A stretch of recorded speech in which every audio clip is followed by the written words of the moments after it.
Good evening, everyone. Thank you for joining us for another Songwriter Spotlight. We're coming to you from the West Tennessee Delta Heritage Center in Brownsville, Tennessee, home of the Sleepy John Estes Home, the West Tennessee Music Museum, as well as the Tina Turner Museum. We hope you'll come visit soon. Tonight, I have a very special West Tennessee songwriter with us, and I would like you to help me welcome Mr. Ken Mallard. Mr. Ken, thank you so much for being with us tonight. You've been here before, you've been in Brownsville, you performed here at the center. I've heard your music. I've not learned a lot about your songwriting, so I'm excited tonight to learn more about what inspires you. But first, I want to know how your music story started. Well, it really starts in church, singing in church.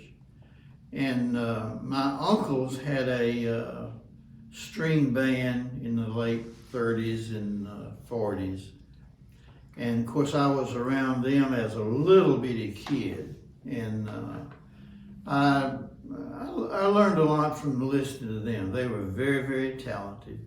And that's where my desire, I think, goes back to. And they were my influences too. I've always been interested in music, but I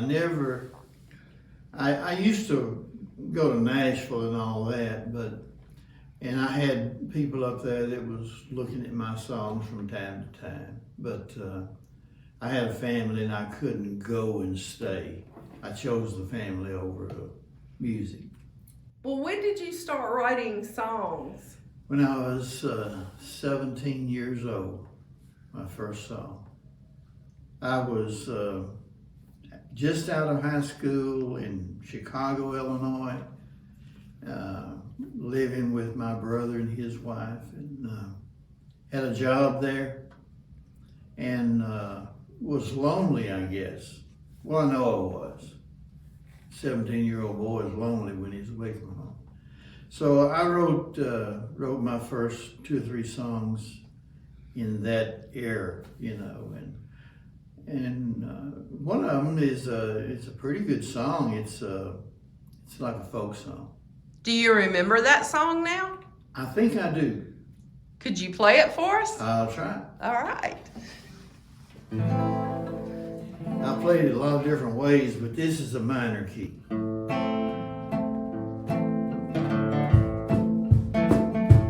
There's a man in the valley making meal. There's a mill in the valley turning corn. This old man making meal is so tired, 'cause it's been 80 years since he was born.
Ira Miller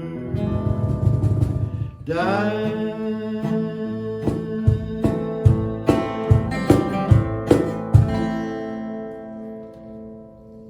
Well, besides loneliness, what else inspired that song? Well, I was listening to a lot of singer-songwriters, people just sitting on a stool singing. Ed Bruce was one. Red Lane was one. You know, old people. Jimmy Webb. They were singer-songwriters, and they were singing a lot of minor chords and different things, and probably because I was listening to that. And sometimes I want to play something different from what somebody else is doing. You said that you wrote your first music in Chicago, but you're originally from West Tennessee, correct? Yes, I was born and raised outside of Milan, and went to Bradford High School, but we had a local grammar school in the country there, a little community called Gann, G-A-N-N. Well, how about introducing us to your accompanist today? I've got William Chris with me today. William is a drummer by trade and a truck driver by trade, and he's playing a cajon, and it's in the drum family, but it's a rhythm instrument, and it helps me to keep the rhythm going, because when you're playing by yourself, unless you're Ed Bruce, you don't need someone, but to sing and to play and to make sure the rhythm is there, it's good to have someone. Let's talk more about what inspires your music. Everything. I don't read a lot, like a lot of songwriters I think do, but I listen a lot and I watch, and I'm kind of attentive to what's going on. This song wasn't planned, but I'll do it anyway because it has a good story behind it. When the pandemic came along, it really stopped a lot of things. We were playing 5 and 6 shows a month, every Monday and then a couple of Fridays maybe, at assisted living homes. Of course, that stopped. March, the second Monday in March, we played Jackson Oaks, and afterwards people coming around hugging and shaking hands and just loving on us. And of course it had already started by March, the pandemic had it. So when I got home, I told my wife, I said, I'm old enough that I'm kind of taking a chance, and those people are too. I said, I think we need to maybe take off 2 or 3 months. So I sent them all a message, all the 6 places, and told them I was going to take off because of that for 2 or 3 months, and then we'd go back. And every one of them answered me back, we understand. Said, we've got a meeting set up with the home office about not having anybody come in. So they were thinking the same thing. So then we started wearing masks. Now, some people, Sonia, some people have the most beautiful eyes you have ever seen. And a mask doesn't cover those eyes. And these people are pretty. I've got a daughter, well, I've got 4 daughters, but I've got a daughter that has the most beautiful eyes in the world. And she came to my door with her mask on, and to see how we were and to bring something. I'm not sure what it was. And I thought, Lord, those are beautiful eyes. Connie, a girl that's assisted living home manager, she's got the most beautiful eyes. And then another girl, I was thinking about her. So I thought, why not? write a song about those beautiful eyes, I think. Those eyes, those beautiful eyes, makes my heart flutter like a butterfly. Those lips, those tender lips, covered with a mask, a new prescript. I long to see your face. I long to be in your embrace. Those eyes, those beautiful eyes, makes my heart flutter like a butterfly. One day, when COVID ends, I hope to be with you again. I will sing for you and say, I'm gonna love all of you today. I long to see your face. I long to be in your embrace. Those eyes, those beautiful eyes, makes my heart flutter like a butterfly.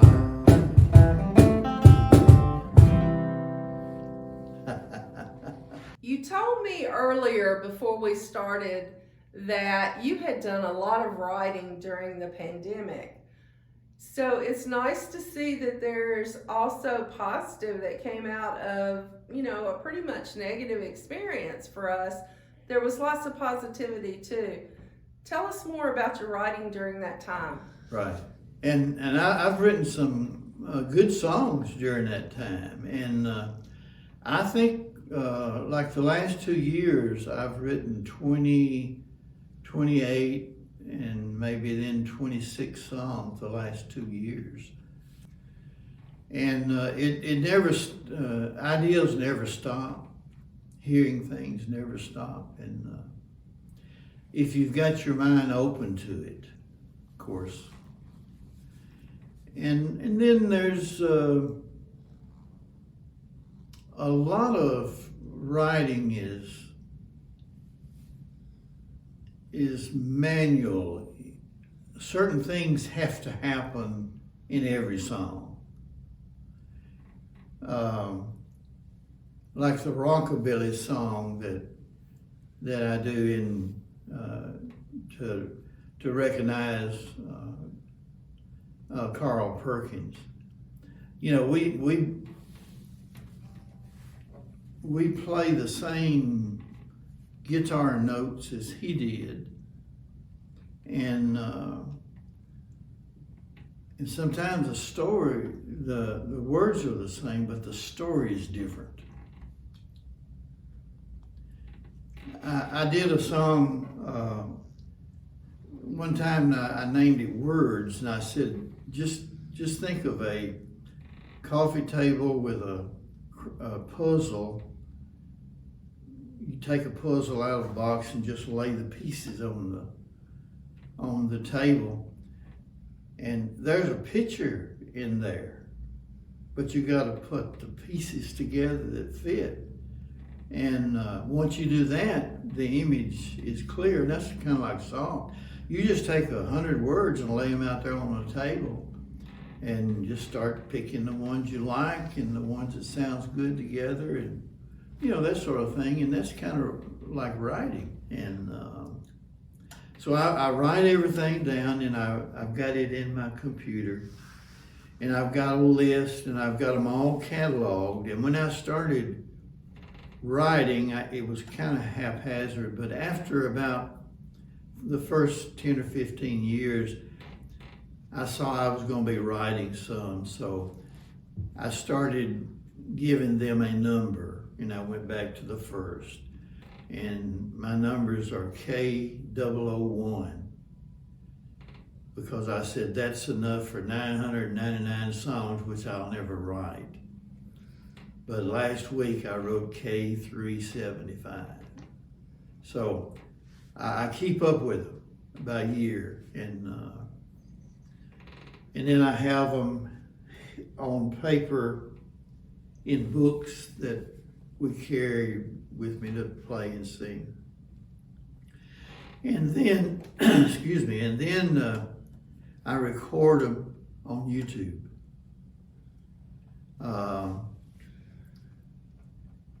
I've got every song that I've written is, except 2 or 3, is on YouTube. But they're all cataloged, and they're where my grandchildren can find them if they ever want to. What's the next song you're going to play for us? We'll do Ken and Mr. Lee. Okay.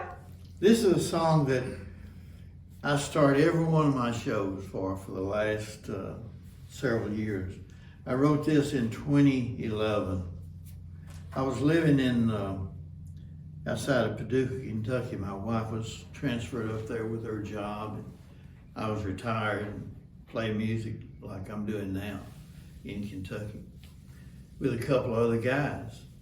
And a guy by the name of Lee Brown was playing upright bass with me. And Mike Zimmerman was playing a mandolin, which is the same thing as a drum. You know, that sort of thing. Well, we went to this place, and at 2 o'clock in the afternoon, and Jerry was his name. He brought me by one of their pieces that goes on, a piece of paper that goes on the table that tells what the activities for the day is, and down there it said Ken Mallard at 2 o'clock. And he wrote out, it was all typed out, and he wrote out Mr. Lee. Mr. Lee was my bass player, younger than me.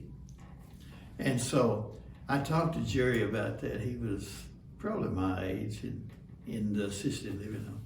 I said, how is it that you call me Ken and him Mr. Lee, and he's younger than us? And he just laughed. He said, I don't know. I just didn't know what to say, I guess. But anyway, when I saw that, Ken and Mr. Lee, I thought, hey, that's a good idea for a song. So I went home and wrote that song. And a couple of weeks later, I carried my guitar out there on a day I wasn't supposed to be playing around lunchtime. And I played it for Jerry. And he loved it. And he was a great guy. A lot of friends in places all over this country. So this is Ken and Mr. Lee.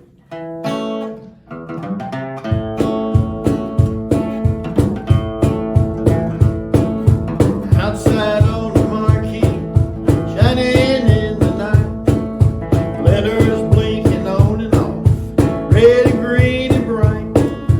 Welcome back to Charlie's for a Jubilee.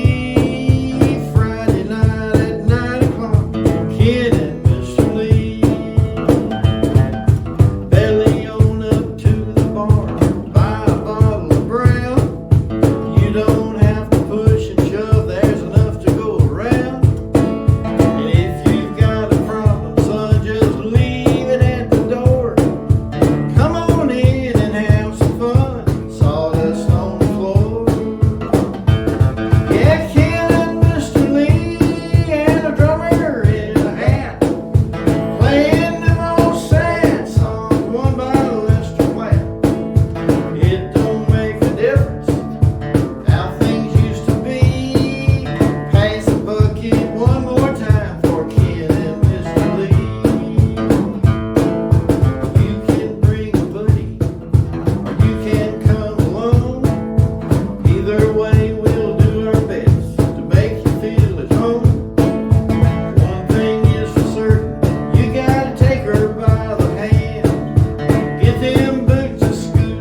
So what do you consider your style of music? Upbeat country, rockabilly, and then I've written probably two dozen gospel songs. And in the first 30 years of writing was leaning probably toward folk songs. And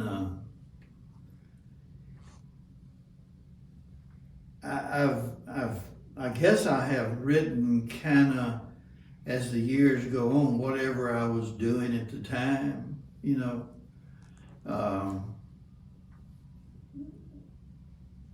I'm sure that my ideas would change some.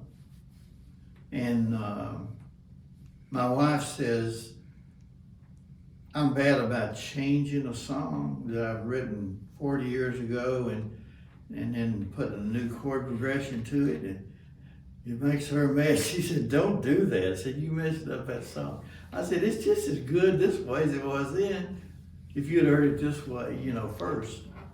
So I'm always trying to do things new. Oh, here's one. Can I do one? Here's one that it's E minor, D, and C, which is kind of odd. But I try to do things a little bit different because I'm not trying to be on radio.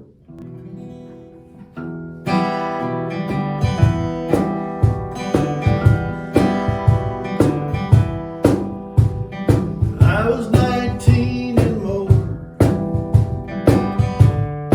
out of school.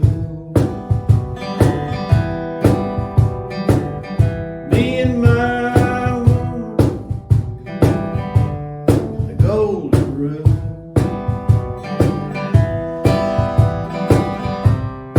We were together all the day. We did everything our own way. Our own way. Our own way.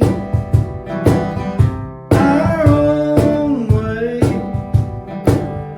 Our own way. I had a good job working down at the mill. Blood, sweat, and tears for the mighty dollar bill. We saved enough to buy a piece of land, start a family, do the best we can. Our own way, our own way, our own way, our own way. Then the baby came. We had a girl. She brought some changes to our world. Everything is beautiful, just like they say. We did everything our own way. Our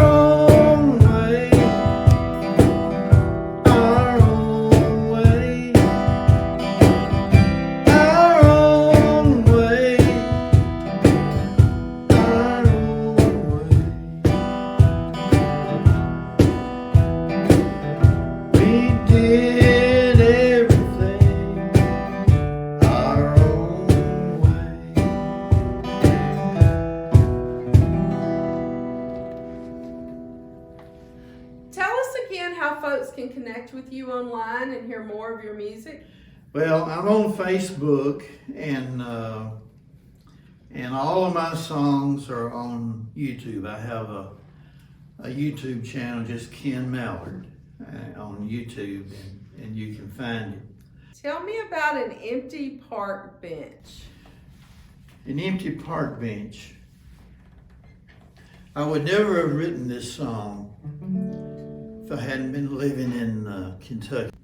My wife was transferred to a steel plant up there, and I was retired, and we moved and right outside of Paducah. So I had a lot of time, and I would spend a lot of time downtown Paducah. There's a drive through the wall that separates the river from the town, and there's a park down there. Beautiful, beautiful place. A lot of people take their lunch down there and just sit. Summertime is wonderful.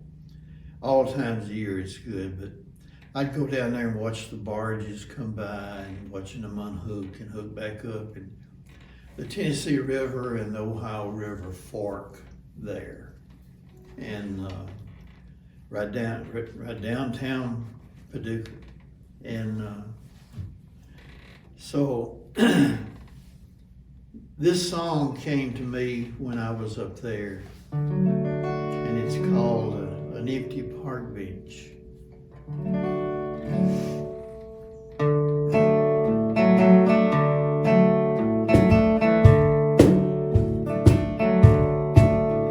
Last week he was there on a park bench,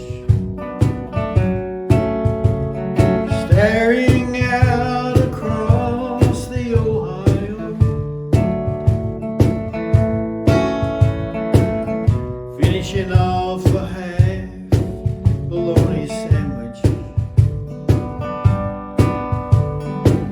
He said, I wish that river would take me home. He said, I came up on a tug to Cincinnati. I believe it was 1933. It's been okay except for the winter.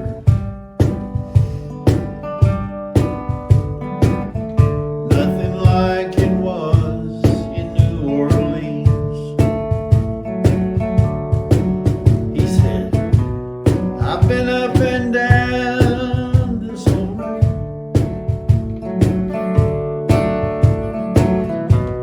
working my fingers to the bone. A company watched a show and some memories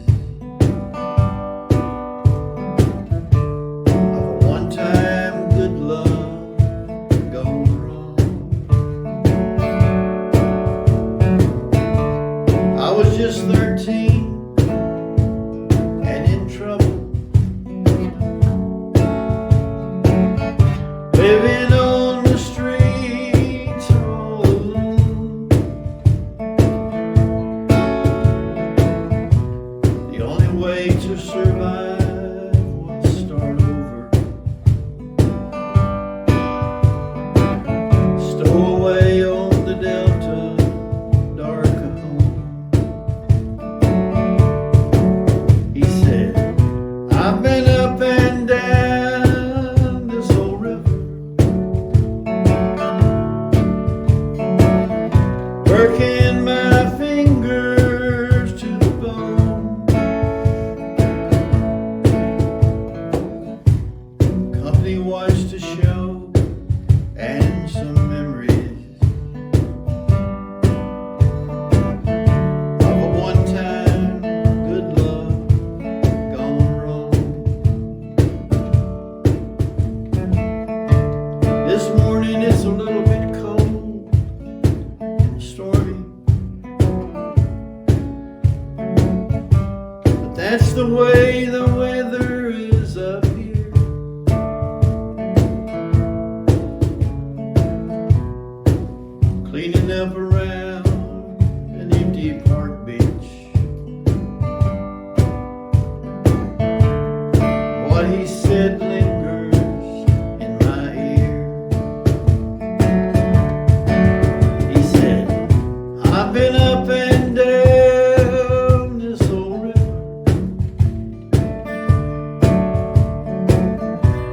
working my fingers to the bone.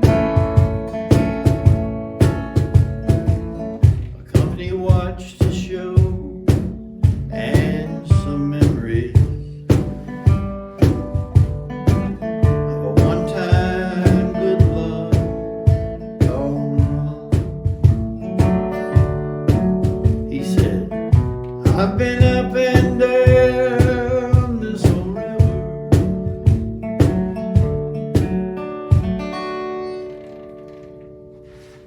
Thank you all so much for being with us this evening. I know that you have enjoyed Mr. Ken's music, and I'll bet you're going to be looking up more of it on YouTube. Please plan to join us again in 2 weeks when we'll spotlight another West Tennessee songwriter.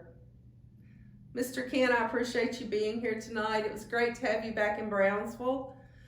Why don't we kick it up a notch? And maybe you can play us out with that rockabilly song you talked about. I sing some of Carl's songs, Matchbox, you know, everybody sings that. But I thought I'll just write me my own song about Carl.